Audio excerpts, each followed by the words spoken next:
আজকের অনুষ্ঠানের সম্মানিত সভাপতি, প্রধান বিশেষ অতিথি, বিভিন্ন ওলামায়ে কেরাম, সাংবাদিকবৃন্দ, বিশেষ করে আজকের ছেলেদের ভবিষ্যৎ অভিভাবক মা ও বোনেরা,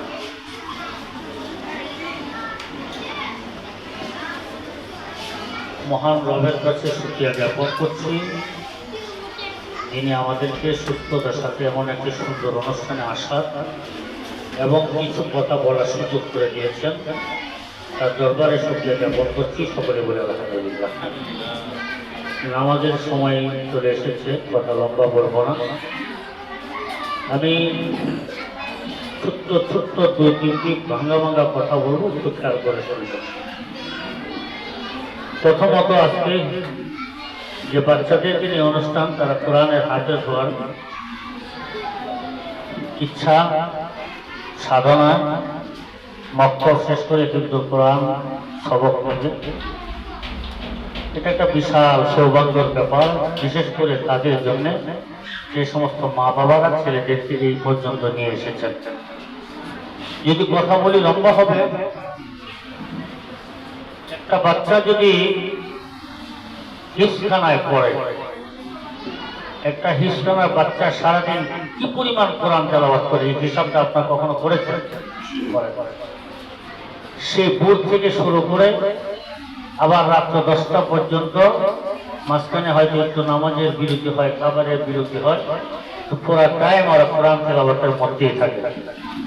হাদিসে আল্লাহ রাসূল বলেছেন যে কোরআনে কারিমের একটি হরফ তিলাওয়াত করে তাকে যদি কমস কম সবচেয়ে কমও দেওয়া হয়, প্রতিটি হরফে হরফে তাকে 10টি করে নেকি দেওয়া হয়।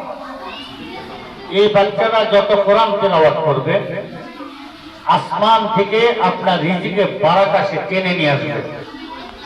এই জন্য খেয়াল রাখবেন, নামাজি কোরআন তেলাওয়াতকারীরা কখনো অভাবে হয় না। সবাই খেয়াল রাখবেন, যদি কারো অভাব হয় সঞ্চয়, তারা দুনিয়ার পিছনে না দৌড়ে কোরআন তিলাওয়াত বেশি বেশি করবে, নামাজ বেশি বেশি করবে। ওয়াসজুদ ওয়াক্তারিব, কোরআনে আল্লাহ পাক বলছেন তুমি বেশি বেশি সিজদা করো, মাবুদের নিকটবর্তী হবে। যে যত বেশি নামাজি হবে, যে যত বেশি সিজদা করবে, সে আল্লাহর কত নৈকট্য লাভ করবে। আর আল্লাহর নৈকট্য লাভ করলে কি হয়? দুনিয়ার চোখে সম্পদ দেখা যায় না। কোরআনে কারীম এটাও বলেছেন, মাতাউদ দুনিয়া কালিল ওয়াল আখিরাতু খায়রু ওয়া আবকা। দুনিয়ার সম্পদ আপনার আমার দৃষ্টিতে হয়তো বিশাল কিছু, আল্লাহ বলতেছেন দুনিয়ার সম্পদ হলো সামান্য, আখিরাত এটা বিশাল, যেমন উত্তম তত বিশাল। এটা ছোট্ট দৃষ্টান্ত দেখেন, রাসূল করিম সাল্লাল্লাহু আলাইহি ওয়াসাল্লাম তার জীবনে কতটুকু সম্পদের মালিক হয়েছেন, এই ইতিহাসটা আপনাদের সামনে থাকতে পারে।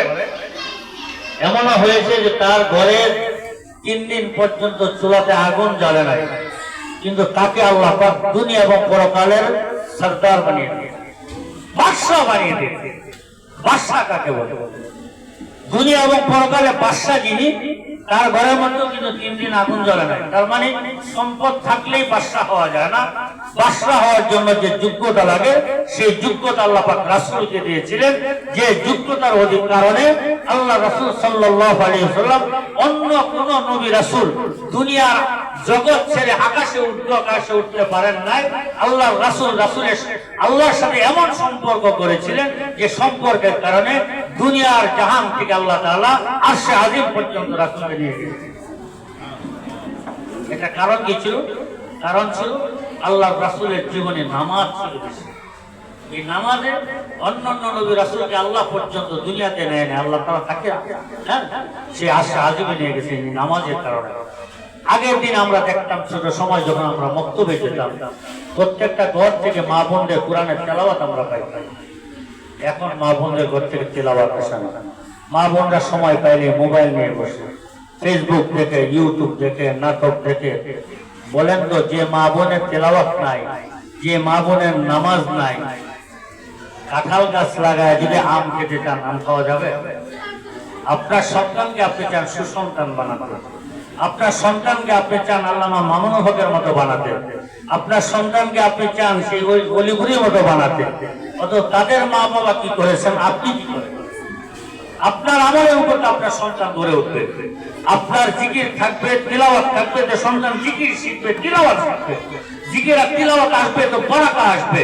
কারো কপালের মধ্যে এটা লেখা নাই, আমাদের সন্তানদের কপালে এই ছেলে বড় হয়ে বড় আলেম হবে, ম্যাজিস্ট্রেট হবে, ব্যারিস্টার হবে, উকিল হবে, ডাক্তার হবে, ইঞ্জিনিয়ার হবে, কারো ললাটে লেখা নাই। সেটা আল্লাহ তাআলা যাকে যেখানে কবুল করেছে সেখানে যাবে। আপনাকে মেহনত করতে হবে, সন্তানদেরকে সুশিক্ষা দিতে হবে। আর সুশিক্ষার মূল কেন্দ্র হলো কোরআন। যে সন্তানকে কোরআন শিক্ষা দিলেন, যে সন্তানকে কামিয়াব বানিয়ে দিলেন, দুনিয়াতেও কামিয়াব, পরকালেও কামিয়াব। যে সন্তানকে কোরআন থেকে দূরে রাখলেন, এই সন্তান আপনার জন্য বদনসিব, সন্তানের জন্য বদনসিব। সে সন্তানে কালকে যদি আপনি জাহান্নামে যান, সন্তান যদি জাহান্নামে হয়, সন্তান ডাকবে আল্লাহর কাছে, বলবে যে মা বাবা আমাকে দ্বীন শিখায় নাই, কোরআন শিখায় না, নামাজ শিখায় নাই, যে কারণে আজকে আমি জাহান্নামে, তাদেরকে ডাকো। জাহান্নামে গেলে তাদের বুকে পাড়া দিয়ে আমি জাহান্নামে।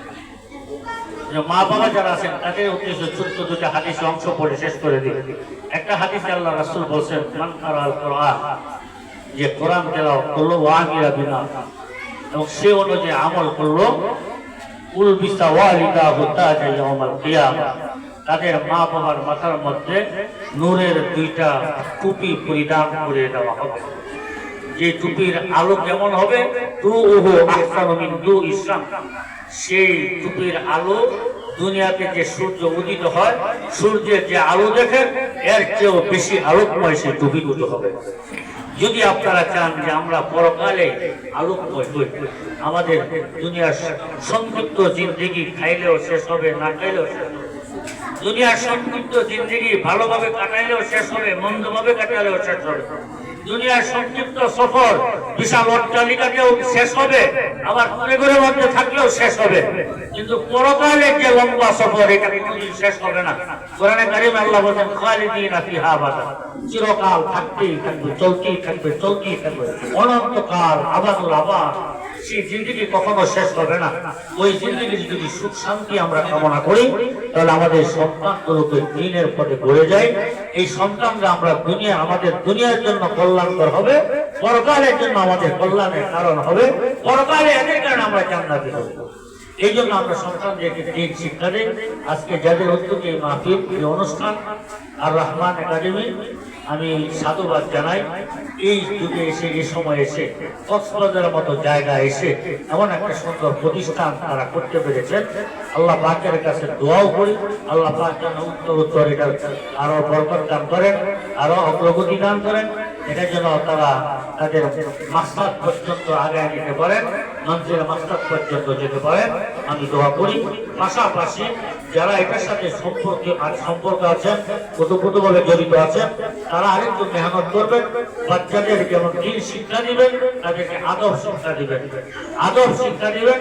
একটা সন্তান যদি বেয়াদব হয়, একটা কবিতার মধ্যে আছে, বেয়াদব মাহরুম কা শাস্ত্র, যে বেয়াদব সে আল্লাহর ফজল থেকে সে মাহরুম থাকে। যে সন্তান যেন বেয়াদব না হয়, এদেরকে আমরা আদব শিক্ষা দেব, দ্বীন শিক্ষা দেব। আল্লাহ রাসূল হাদিসও বলেছেন, বরিষ্ঠ মুআল্লিম, আমি মুআল্লিম হয়ে দুনিয়াতে এসেছি, সন্তানদেরকে সেই শিক্ষা আমরা দেব। আমাদের সন্তানদের ভবিষ্যৎ আমরা কেউ জানি না, এতটুকু জানি দ্বীন শিক্ষা দিয়ে একটা সন্তান ইউরোপে পাঠান, আমেরিকায় পাঠান, আফ্রিকাতে পাঠান, সে পৃথিবীর যে প্রান্তে যাবে, সে যদি দ্বীন শিখে যায়, ওখানে একটা নামাজ ঠিক থাকবে, ওখানে তার দ্বীনদারি ঠিক থাকবে, ওখানে তার ইসলাম ঠিক থাকবে। আর যদি দ্বীন ছাড়া পাঠান, তাহলে সে ইউরোপ আমেরিকা যাওয়া লাগবে না, ঢাকা থেকে কক্সবাজার আসলে হাফ প্যান্ট দিলে পানিতে নামে গোসল করতে কোনো সমস্যা হবে না। এই শিক্ষাটা আমরা দিয়ে দিই। আল্লাহ পাক আমাদের সন্তান, পরিচয় টুকরা সন্তান, যাদের সুন্দর ভবিষ্যতের জন্য আমরা সকল কষ্ট চোখ বুঝে মেনে নিই, আমরা কষ্ট করি সন্তানদের সুখের জন্য। সন্তানদেরকে সম্পদে শুধু সুখী বানানো যায় না, সম্পদের পিছনে না দৌড়ে আমরা সন্তানদেরকে সম্পদে পরিণত করি, তাদেরকে দ্বীন শিক্ষা দিয়ে, দ্বীনের মধ্য দিয়ে। আল্লাহ পাক আমাদের সকলকে যে কথাগুলো বললাম, আমাকে এবং যারা শুনলেন সকলকে আমল করার তৌফিক দান করুন। আমাদের পরবর্তী জেনারেশন, আমাদের জেনারেশন যেন সুন্দর হয়, সুন্দর একটা পরিবেশ আমরা তাদেরকে দিতে পারি, সুন্দর পরিবেশে রেখে যেতে পারি, সুন্দর একটা শিক্ষা ব্যবস্থা তাদের সামনে তুলে ধরতে পারি, সে সত্যি যোগ্যতা এবং সেই তৌফিক আল্লাহ পাক আমাদের দান করুন। আসসালামু আলাইকুম ওয়া রাহমাতুল্লাহি ওয়া বারাকাতুহু।